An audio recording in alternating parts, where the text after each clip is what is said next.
নমস্কাৰ ডেমোক্ৰেসি লাইফৰ ষ্টুডিঅত মই ডক্টৰ ত্ৰিবেণী আৰু আপোনালোকক জনাবলৈ পাই সুখী হৈছো যে আজিৰ পৰা আমি এটি বিশেষ অনুষ্ঠান আপোনালোকৰ বাবে আগবঢ়াম অনুষ্ঠানটোৰ নামকৰণ কৰিছে অসমৰ বিশিষ্ট সাহিত্যিক ইছমাইল হুছেইন ডাঙৰীয়াই আৰু হৃদয়ৰ দুৱাৰ খুলি এই নামেৰে আজিৰ আমাৰ এই অনুষ্ঠানৰ প্ৰথমজন অতিথি ডক্টৰ ভৈৰৱ চন্দ্ৰ শৰ্মা শাস্ত্ৰী স্যাৰ স্বাগতম জনাইছো হয় পোন প্ৰথমে আমি ডেমোক্ৰেসি লাইফৰ পৰা আপোনাক জানিব বিচাৰিছো আপোনাৰ প্ৰথম অনুভৱটো কেনেকুৱা হৈছে আজি এই অনুষ্ঠানটোলৈ আহি হৃদয়ৰ দুৱাৰ খুলি নামৰ অনুষ্ঠানটোলৈ আহি জয়তে মই ভগৱানৰ ওচৰত প্ৰাৰ্থনা জনাই ডেমোক্ৰেসি লাইফৰ সমূহ কৰ্তাবৃন্দলৈ শুভেচ্ছা আৰু কৃতজ্ঞতা জ্ঞাপন কৰিছো মোৰ অনুভৱটি হ'ল মই আজি এই অনুষ্ঠানলৈ আহি যি মোক সুবিধাকণ দিলে তাৰ বাবে মই নথৈ আনন্দিত লগতে মই অনুভৱ এটা কৰিছোঁ যে মই চিপাঝাৰ উচ্চতৰ মাধ্যমিক আৰু বহুমুখী বিদ্যালয়ৰ এগৰাকী অৱসৰী শিক্ষক এই শিক্ষকতাৰ জীৱনৰ পৰা মই জ্যোতিষ চৰ্চা যথেষ্ট মই সেই সময়ত সময় উলিয়াই সেই ব্যস্ততাৰ মাজতেই মই জ্যোতিষ চৰ্চা অধ্যয়ন কৰিছিলোঁ চৰ্চা কৰিছিলোঁ তাৰ উপৰিও মই লেখা মেলাৰ মোৰ যি আগ্ৰহ আছিলে সেই তেতিয়াৰ পৰা মই কিছু গ্ৰন্থ উলিয়াইছিলোঁ তাৰ পৰা অৱসৰৰ পিছতো মই 3খনকৈ গ্ৰন্থ প্ৰকাশ কৰিছিলোঁ হয় এইখিনিতে ক'ব লাগিব যে তেওঁৰ 3খন গ্ৰন্থ এখন প্ৰবন্ধ সৌৰভ এখন জীৱনৰ নৈ গল্প সংকলন আৰু এখন খুব চকুত লগা আৰু আলোচনাৰ বিষয় ইয়াত যথেষ্ট গৱেষণাৰ বস্তু আছে ডাকিনী তন্ত্ৰ আৰু ৰোগ নিৰাময় এই সম্পৰ্কে আমি কথা পাতিম আপুনি যেহেতুকে ক'লে আপুনি এগৰাকী অৱসৰপ্ৰাপ্ত শিক্ষকতাৰ মাজতে আপুনি জ্যোতিষ চৰ্চাও কৰি আছে আৰু লেখা মেলাও কৰিছে কেনেকৈ সময় উলিয়াইছে এই সকলোবিলাক কৰিবৰ কাৰণে সকলো কৰ্ম এটা কৰিব যাওঁতে সময় উলিয়াব বেলেগে নালাগে কৰ্মব্যস্ততাৰ মাজতেই যথেষ্ট সময় উলিয়াই তাৰ মাজতে নিজৰ যিবিলাক কৰ্ম আছে এই কৰ্ম কৰিব পাৰি যিহেতুকে কৰ্মই ধৰ্ম গতিকে কৰ্ম কৰোঁতে আমি সময়ৰ প্ৰয়োজন নাই কৰ্মান্নং মাধিকং মা ফলেষু কদাচন কৰ্ম কৰিব দিছে তাৰ ফলাফলটো পিছত পাব এতিয়া মই অনুভৱ কৰিছোঁ মই যথেষ্ট এই ব্যস্ততাৰ মাজেদি মই কৰ্ম কৰি গৈ আছোঁ আৰু ইয়াৰ ফলটো মই আজিৰ তাৰিখত মই কিবা এটা পাইছোঁ বুলি মই অনুভৱ কৰিছোঁ হয় আপুনি ক'লে যে কৰ্মই ধৰ্ম আৰু যুৱ প্ৰজন্ময়ো এই নীতিটো মানি চলিলে যথেষ্ট উপকৃত হ'ব হয় আপুনি সংস্কৃতৰ বিষয় শিক্ষক আছিলে খুব সম্ভৱ হয় আৰু সংস্কৃত বিষয়টোৰ প্ৰতি আমাৰ যুৱ প্ৰজন্ম বিশেষকৈ খুব আগ্ৰহী নহয় তাৰ বিভিন্ন কাৰণ আছে আমি ইমান কাৰণখিনি বিশ্লেষণ কৰিবলৈ আজিৰ এই অনুষ্ঠানটোত আমি নাযাওঁ কিন্তু আপুনি যেহেতুকে এগৰাকী সংস্কৃতৰ শিক্ষক আপুনি অভিভাৱকসকললৈ কি আহ্বান জনাব ছাত্ৰ ছাত্ৰীয়ে সংস্কৃত বিষয়টো জনা উচিত নে নিশ্চিতভাৱে যদি আমি আগৰ পূৰ্বৰ কথালৈ যাওঁ ৰামায়ণ মহাভাৰত বা যিবিলাক শাস্ত্ৰ আছে এই শাস্ত্ৰবিলাকত সংস্কৃতেই আছে এই সংস্কৃতৰ পৰা অনুবাদ কৰিয়ে আমাৰ এই চতুৰ্বেদ 18 শাস্ত্ৰ 18 পুৰাণ এইবিলাক হৈছে গতিকে তাৰ পৰা অনুভৱ কৰা হৈছে আমি অনুমান কৰোঁ যে সেই শাস্ত্ৰক যদি আমি অনুকৰণ কৰি আজি সংস্কৃতিৰ প্ৰতি আমি যদি আগ্ৰহ হওঁ বা নৱপ্ৰজন্মই যদি আগ্ৰহেৰে আমি নৱপ্ৰজন্মক কিদৰে আগ্ৰহান্বিত কৰিব পাৰিম তাৰ কিবা উপায় আপুনি এগৰাকী শিক্ষক হিচাপে আগ্ৰহ কৰি নিব পাৰি যদি আমাৰ অভিভাৱকবিলাক সচেতন হয় অভিভাৱকে যদি কয় যে এইটো সংস্কৃতিটো এটা আমাৰ দেৱভাষা এই দেৱভাষাটোক যদি আমি আঁকোৱালি ল'ব পাৰোঁ ইয়াৰ পৰা আমি বহুত আধ্যাত্মিক কথা আমি জানিব পাৰিম গতিকে আজিৰ যুগত এতিয়া বিদ্যালয়ত নৈতিক আৰু আধ্যাত্মিক শিক্ষাৰ আৰু সেই নৈতিক আৰু আধ্যাত্মিক শিক্ষাৰ বিষয়ে বিদ্যালয়ত যি নৈতিক আৰু আধ্যাত্মিক শিক্ষাৰ প্ৰয়োজন তাৰ বিষয়ে মই এই প্ৰবন্ধটি এটা প্ৰবন্ধ লিখিছোঁ গতিকে এইটোৰ পৰা আমি যদি অভিভাৱকবিলাক সচেতন হয় তেতিয়াহ'লে সংস্কৃতিৰ প্ৰতি অনুৰাগী হ'লে যথেষ্ট লাভৱান হয় ধন্যবাদ এতিয়া আমি আহিছোঁ আপোনাৰ জ্যোতিষ চৰ্চাৰ বিষয়লৈ আপুনি জ্যোতিষ চৰ্চা কৰিছে জ্যোতিৰ বিজ্ঞান কিছুমানে কয় জ্যোতিষ এটা বিজ্ঞান আৰু কিছুমানে জ্যোতিষটো বিজ্ঞান বুলি জ্যোতিষটোক জ্যোতিষ বিদ্যাটোক বিজ্ঞান বুলি নাভাবে এইটো কেনেকুৱা বিষয় ছাৰ আচলতে জ্যোতিষ বিজ্ঞান আৰু বিজ্ঞান ইয়াৰ মাজত পাৰ্থক্য আছে বুলি ভাবোঁ যদি মই নাভাবোঁ কিয় বিজ্ঞান আৰু ধৰ্ম জ্যোতিষখন শাস্ত্ৰ ধৰ্মশাস্ত্ৰ জ্যোতিষ আৰু বিজ্ঞান এই তিনিটা মাজত এটা সামঞ্জস্য আছে যদি আমি ভাবোঁ বিজ্ঞানৰ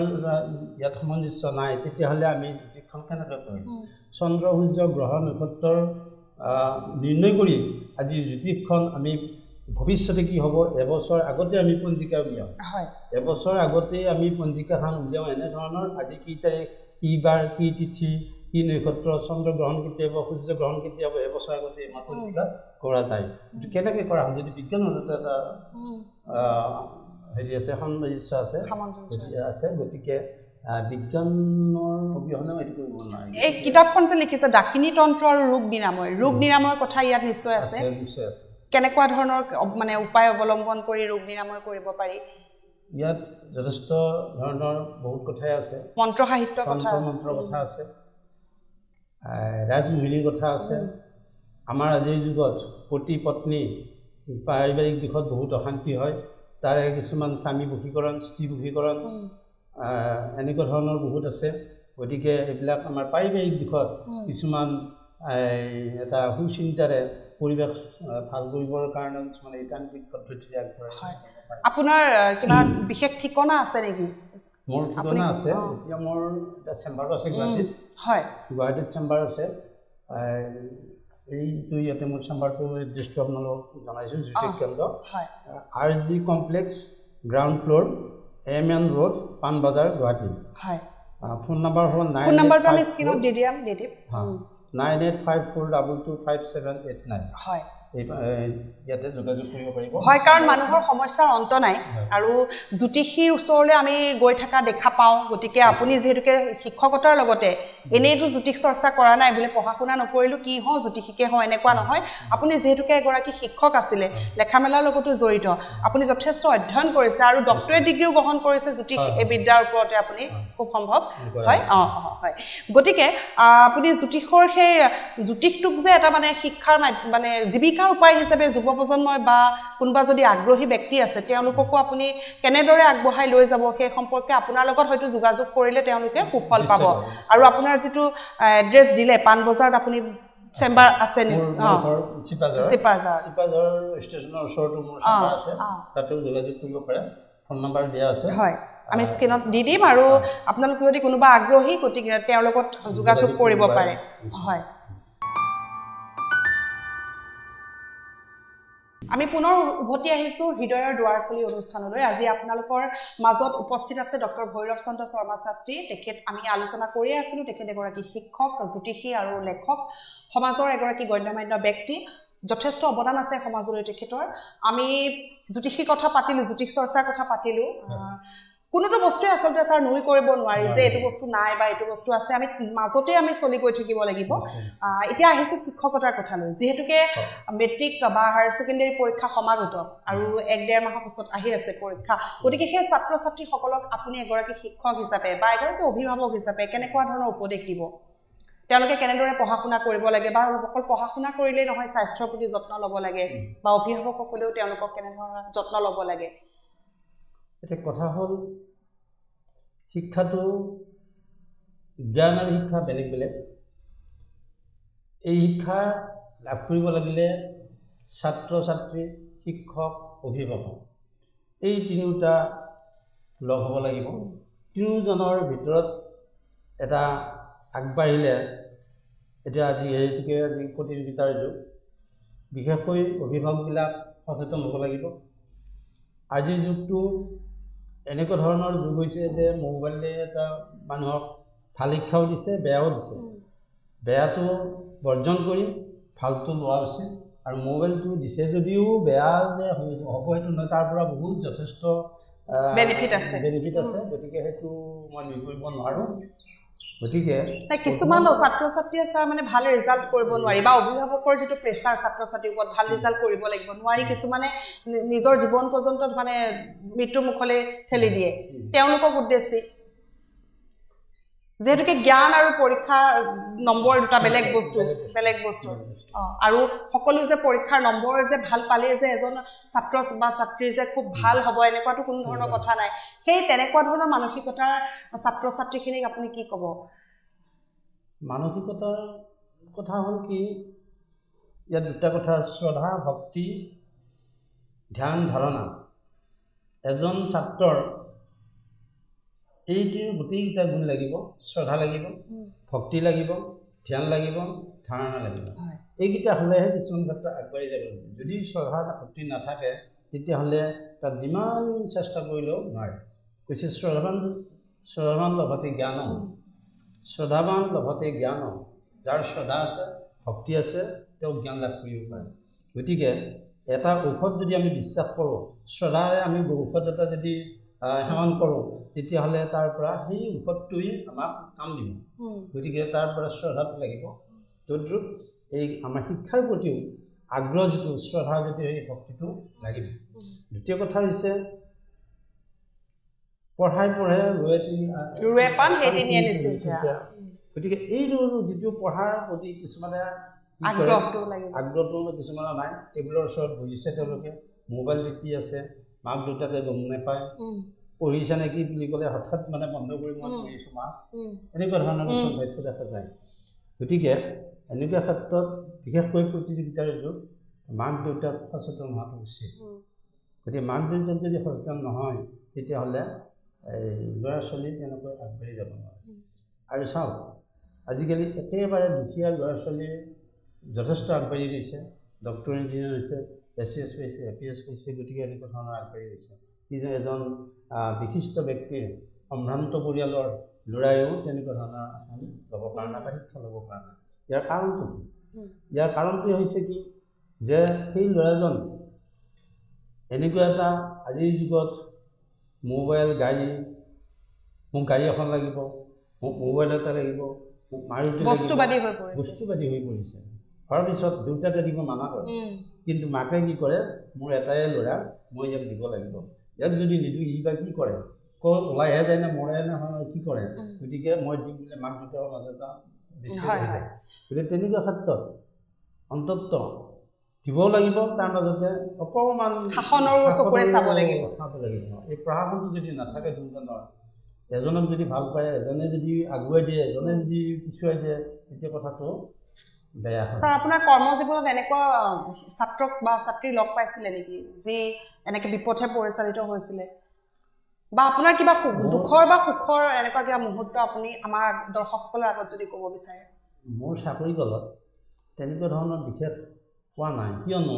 তেতিয়া বিদ্যালয়সমূহত এটা প্ৰশাসন আছিল ল'ৰা ছোৱালী যদি বিপথে যায় অলপ দিগদাৰ কৰে তেতিয়া তেওঁ শাস্তি দিয়া হৈছিল আঁঠু কাঢ়োৱা হৈছিল বেট দিয়া হৈছিল কিন্তু আজিকালি চৰকাৰৰ এটা নিৰ্দেশ আহিছে যে কোনো শাস্তি দিব নোৱাৰে শাস্তি দিলে অভিভাৱকে পিনে আগবাঢ়ি আহে শিক্ষকক মানে এটা প্ৰেছাৰ দিয়ে গতিকে এনেকুৱা ক্ষেত্ৰত যেতিয়া নেকি প্ৰশাসনটো নোহোৱা হ'ল ল'ৰা ছোৱালী মানে কিছু ক্ষেত্ৰত বিপথে যোৱা হ'ল গতিকে এই প্ৰশাসনটোৱে নোহোৱাৰ কাৰণে বহুত কথাত পিছ পৰি গৈছে গতিকে এই প্ৰশাসনটোৰ অতি প্ৰয়োজন আছিল আৰু বিদ্যালয়ত এতিয়া নৈতিক আৰু আধ্যাত্মিক শিক্ষা নোহোৱা এই নৈতিক আৰু আধ্যাত্মিক শিক্ষা নোহোৱাৰ ফলত নৈতিকতা নোহোৱাৰ ফলত ল'ৰা ছোৱালীবিলাক বহুত বিপথে গৈছে আৰু আধ্যাত্মিকতা নাই আধ্যাত্মিকতা ভক্তিভাৱ যেতিয়া নহ'ব তেতিয়া ল'ৰা ছোৱালী সেই বিদ্যাৰ প্ৰতি চৰা ভক্তিটো নহ'লে আগবাঢ়ি যাব নোৱাৰে গতিকে এতিয়া মই ভাবোঁ এই বিদ্যালয়ত নৈতিক আৰু আধ্যাত্মিকৰ প্ৰয়োজন